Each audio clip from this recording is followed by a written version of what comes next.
দেখেন এই দুনিয়াতে দুজন ফেরেশতা এখনো উল্টা ঝুলতেছে।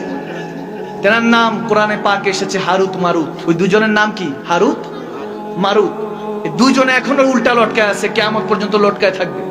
এরা বলতেছিল আল্লাহর কাছে, কোরআনে এসেছে, আল্লাহর কাছে বলতেছে, আল্লাহ বনি ইনসান বড় গুনাহ করে, আমরা যদি মানুষ হইতাম জীবনে গুনাহ করতাম না। আল্লাহ বলতেছে আচ্ছা ঠিক আছে, যাও, তোমাকে ইনসানি সুরত দেওয়া হলো, শাকল দেওয়া হলো, যাও। তারা বলতেছে আল্লাহ দেখেন আমরা কখনো গুনাহ করব না। বলে ঠিক আছে গুনাহ করো না, কিন্তু তিনটা জিনিস বললাম, এই তিনটার মধ্যে লিপ্ত হলে তোমাকে আর কেউ বাঁচাতে পারবে না, তখন তওবার রাস্তা খোলা থাকবে না। তো কোরআনে পাক এরকম এসেছে, আমি খুব সংক্ষেপে বলতেছি। হারুত মারুতকে যখন দুনিয়াতে পাঠানো হলো, আল্লাহ তাবারক ওয়া তাআলা তিনটা শর্ত দিল, জেনা করবা না, মানুষকে অন্যায়ভাবে হত্যা করবা না, এবং শরাব পান করবা না। এই তিনটা থেকে নিজেকে হেফাজত করবা, তাহলে তুমি হেফাজতে থাকবা। দেখেন এই জিনিসগুলি কিন্তু আমাদের জন্য মেসেজ, কোরআন থেকে মেসেজ, যাতে আমরা গুনাহ থেকে নিজেকে হেফাজত করতে পারি। এই মেসেজ তিনটা আজকে নিয়ে যান আপনাদের জন্য। আজকে তিনটা মেসেজই যায় না। বেশি কোরআন শোনার আলোচনা করলে আপনাদের মাথার মধ্যে থাকবে না। অল্প কথা বলবো, অল্পটা থাকবে, অতটুকু আমল করলে বরকত দিবে কে? আওয়াজ দেন না কে? আল্লাহ। তারা আসলেন, এক নারীকে দেখলেন, আসক্ত হলেন, নাউজুবিল্লাহ। হারুত মারুত দেখেন, লোভে পাপ, পাপে মৃত্যু। আপনি যখন গুনার মধ্যে ডুবে থাকবেন, এই গুনাহ আপনাকে ধ্বংস করে দিবে।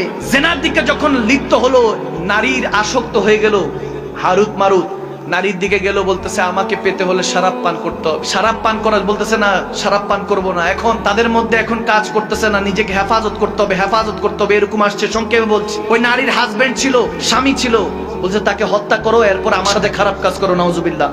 যখন এই কথা বলতেছে, বলে না আমরা এগুলো করবো না, আল্লাহ নিষেধ করেছে। বলে ঠিক আছে কিছু করতে হবে না, জাস্ট শরাব পান করো, মদ পান করো, কিছু করতে হবে না। তখন চিন্তা করলো মদ আর কি, তখন তো আর একটা হারামের পর্যায়ে ছিল না, কিন্তু রব্বুল আলামিনের ওই যে হুকুম দিয়ে ছোটা মাথা থেকে চলে গেল, মদ পান করলো, হুশ হারালো। এরপর ওই নারীর সাথে জেনা করতে যাবে, বলে আমার স্বামীকে হত্যা করো, স্বামীকে হত্যা করলো। এরপর ওই নারীর সাথে জেনা করে, নাউজুবিল্লাহ, গুনাহগার হয়ে গেল। নাউজুবিল্লাহ পড়ে, গুনাহগার হয়ে গেল।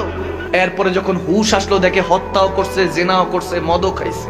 এমন অবস্থা করে আল্লাহর কাছে দুই হাত তুলে কান্নাকাটি করলেন। আল্লাহ তাদেরকে উল্টা লটকায় রাখছে। একটা বার চিন্তা করেন, দেধারসে গুনাহ করি, গুনাহ করতে থাকি, একটা গুনাহকে ধামাচাপা দিতে আরো 10টা গুনাহ করি, একটা মিথ্যাকে ধামাচাপা দিতে আরো 20টা মিথ্যা বলি। আল কিযবু হিলাক আল কুফরু যুলমাতুন, মিথ্যা ধ্বংস করে, মিথ্যা দিয়ে শুরু হয়। আপনি কাউকে খুশি করার জন্য মিথ্যা বলছেন, এটাই আপনার গুনাহ দ্বারা সূচনা হলো, ঠিক না?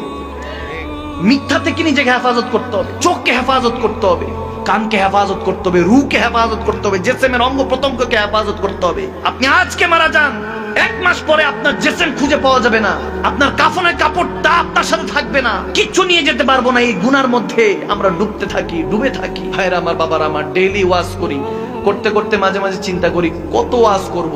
এত ওয়াজ করার পরও মানুষের অন্তরের মধ্যে হেদায়েত আসে না, আল্লাহর খৌফ আসে না। আপনি কেন ভুলে গিয়েছেন যে কবরের প্রথম লামহা আপনাকে এই শাকলটা নবী মুস্তাফাকে দেখাতে হবে? কি জবাব দিবেন, কি উত্তর দিবেন? নবীজির কাছে কি উত্তর দিবেন আপনি? হাসরের ময়দানে আল্লাহর কাছে উত্তর দেওয়ার আগে তো নবীজির কাছে আপনার চেহারা দেখাতে হবে। প্রত্যেক সোমবারে হাদিসে এসেছে নবীজির কাছে উম্মতের নামায়ে আমল পেশ করা হয়। আমার নামায়ে আমল দেখে আমার নবী জানি কত কষ্ট পায়।